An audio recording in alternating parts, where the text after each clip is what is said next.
Allez, salut à tous, c'est Matt, on se retrouve aujourd'hui dans notre vidéo. Pour parler du marché crypto, on va commencer évidemment par Bitcoin. On va parler un petit peu des alts, vous savez, je vais faire le tour des indices, Ethereum notamment. Je vais parler du app qui fait beaucoup parler en ce moment, donc on va regarder ça avec grand plaisir.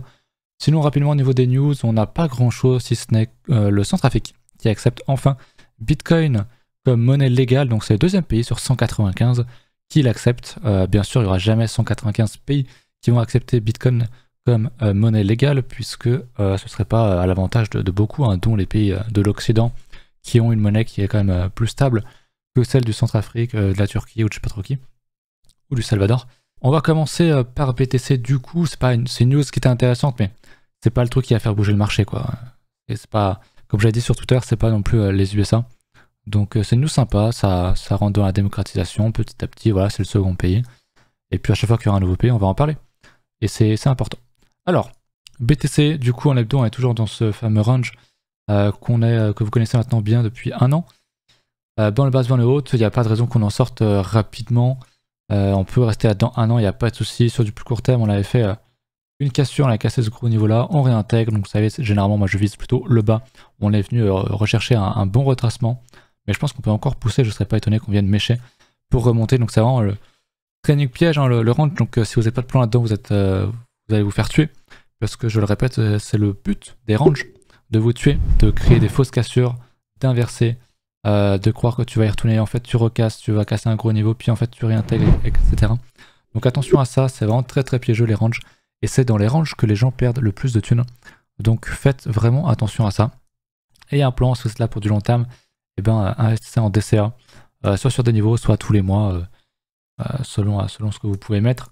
Et voilà, là, on avait parlé dimanche avec Tilt, je crois. Les gros niveaux super intéressants, ça va être la moyenne 200 qui doit être autour des 22-24 000. On a le Vegas qui est là aussi entre 24 et 30. Donc là-dedans, il y a des gros niveaux si on y va pour commencer à investir sur peut-être 10 ans ou 5 ans. Ça devrait être rentable. Donc voilà, on y va tranquille, on s'affole pas. On est dans un range et il faut en avoir conscience. Bon, on va regarder du coup en 3 jours. Alors en 3 jours, même plutôt en daily. Je vais supprimer pas mal de choses sur ma chart pour que ce soit un petit peu plus clair.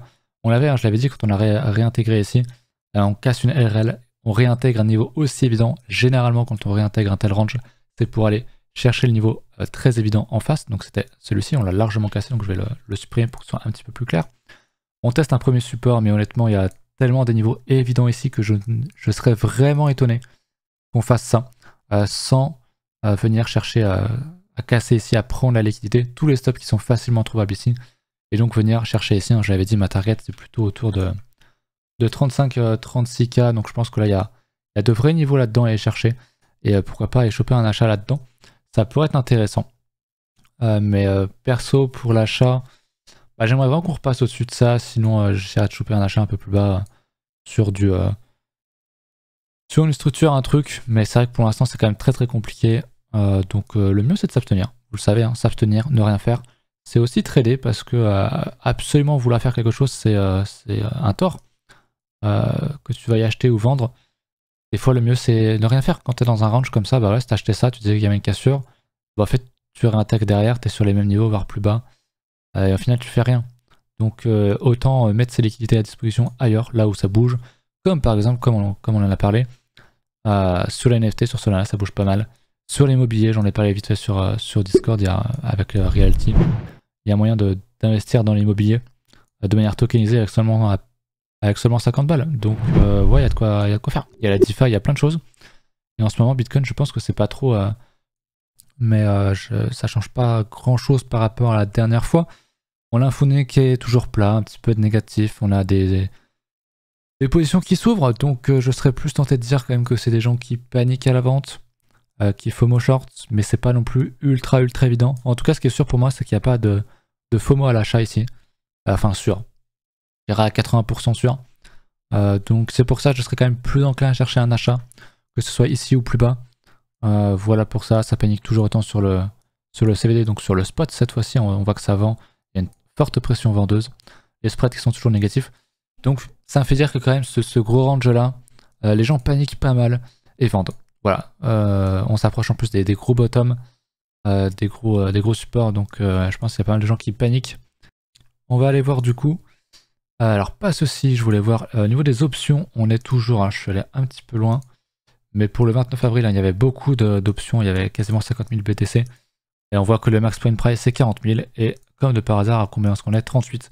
Donc on n'est pas très loin, d'ici là on peut très bien remonter à 40, mais voilà, on va rester dans la zone a priori, et quand on regarde le mois prochain, donc fin mai admettons, il y en a quand même 30 000, c'est pas mal, max point price 42 000, il y a beaucoup de gens qui pensent qu'on va aller à 30K, d'ici le mois prochain, donc il y a des chances qu'on n'y soit pas. Alors soit on sera carrément en dessous, soit carrément au-dessus, mais la borne haute, pour ceux qui sont à l'achat, c'est 60 000. Donc en fait, les gens sont vraiment, je dirais, misérants sur l'extrême, soit on va à 30 000 sur le support, soit on va à 60 000 dans la résistance du range que je vous ai montré juste avant, donc ici.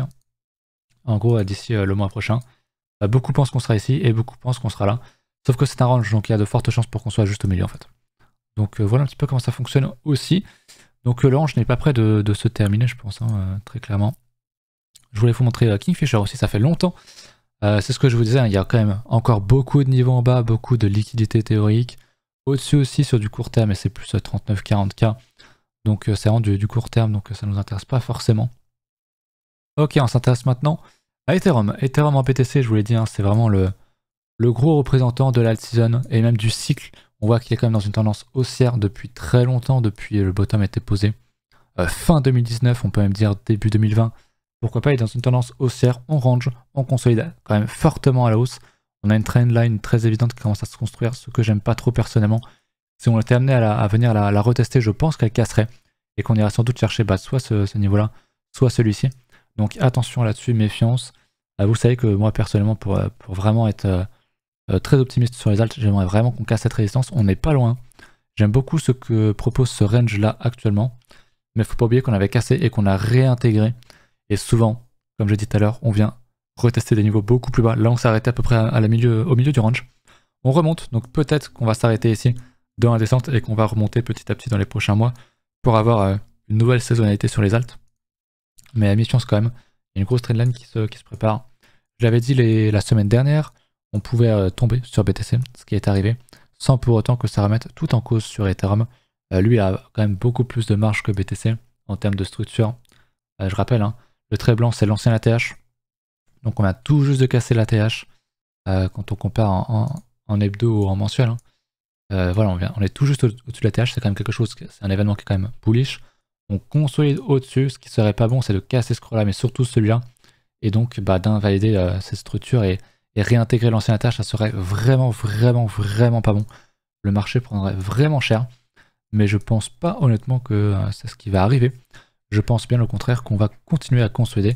Ça peut prendre encore beaucoup de temps, le graphe est en 3 jours, on peut très bien faire quelque chose comme ça et voilà, péter que fin d'année, c'est quelque chose qui est tout à fait possible, que ce soit à la hausse comme à la baisse. Mais voilà, pour l'instant, honnêtement, il n'y a rien à faire, mais pour moi c'est quand même bullish parce que Ether, qui est quand même l'acteur majoritaire sur le marché altcoin, a à peine cassé son ATH, enfin à peine.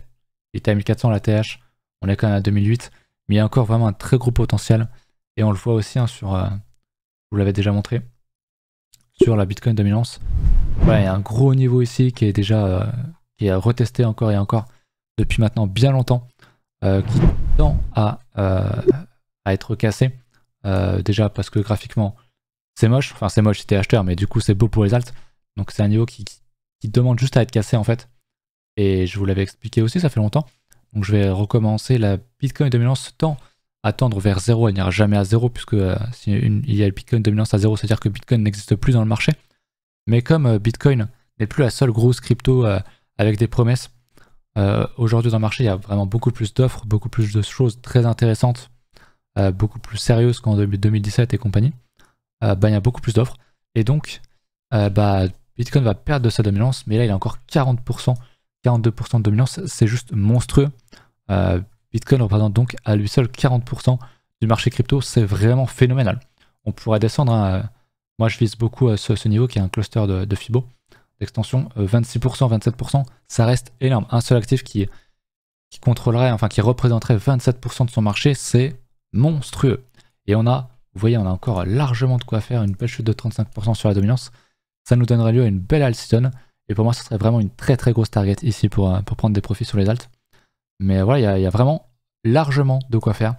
je pense qu'on est très très loin d'avoir connu une réelle alt season sur ce cycle, et qu'il y a encore un gros potentiel, et que plus tard, peut-être que dans 20-30 ans, la dominance sera, je sais pas, à 10%, mais même si on va ici, hein, rendez-vous compte du graphe où on est actuellement, si on va à 10%, ça resterait énorme pour Bitcoin. Un actif sur, je sais pas, dans 10 ans, il y en aura peut-être 20 000, un actif sur 20 000 qui représenterait 10% à lui seul. C'est colossal en fait.